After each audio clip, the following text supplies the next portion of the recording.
আমরা সবাই কম বেশি হ্যারি পটার সিরিজটা দেখেছি, ছোটবেলায় অনেকে আমরা এই সিরিজটা দেখেছি। আর এই সিরিজটার লেখক হলেন বিখ্যাত একজন লেখক, তিনি হলেন আমাদের জেকে রাউলিং। জেকে রাউলিং একজন বিখ্যাত লেখক। হ্যারি পটার্সের মাধ্যমে, হ্যারি পটার্স একটা সিরিজ, এই সিরিজের মাধ্যমে তিনি বিশ্বজোড়া খ্যাতি পেয়েছেন।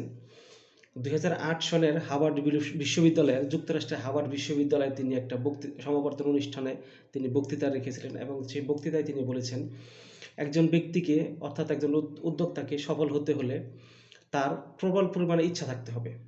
মানে একজন উদ্যোক্তার সফল হওয়ার জন্য প্রচুর একটা ইচ্ছা শক্তি থাকতে হবে এবং ইচ্ছা শক্তির মাধ্যমে সে উদ্যোক্তা হতে পারবে।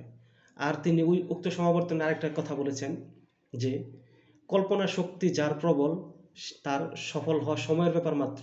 অর্থাৎ একজন ব্যক্তি কিংবা একজন উদ্যোক্তা যদি সে সুদূর প্রসারী চিন্তা ভাবনা করতে পারে, আজকে কি হবে, আগামী 5 বছর পর কি হবে, কিংবা আমি এই কাজটা কিভাবে করব, এইসব বিষয়ে যিনি অনেক বেশি কল্পনা করতে পারেন এবং কল্পনা শক্তি যার অধিক প্রবল, তিনি তার পক্ষে সফল হওয়া একটি সময়ের ব্যাপার মাত্র।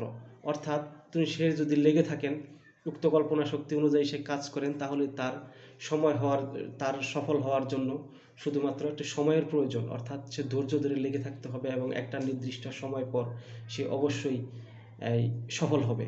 তাই হ্যারি পটার্সের লেখক এই জেকে রাউলিংয়ের পরামর্শগুলি আমরা যদি উদ্যোক্তা হিসাবে মেনে চলি, কিংবা আমরা যদি এভাবে ধৈর্য ধরে কাজে লাগাই, আমরা যদি সফল হওয়ার জন্য প্রচুর পরিমাণে ইচ্ছা শক্তিটা কাজে লাগাই, আমাদের কল্পনা শক্তিটা যদি প্রবল করি, সেক্ষেত্রে হয়তো বা আমাদের নির্দিষ্ট একটা সময়ের পরে লেগে থাকার পরে, সফল হওয়ার পরে, পরিশ্রম করার পরে আমরা হয়তো বা সাকসেস হব।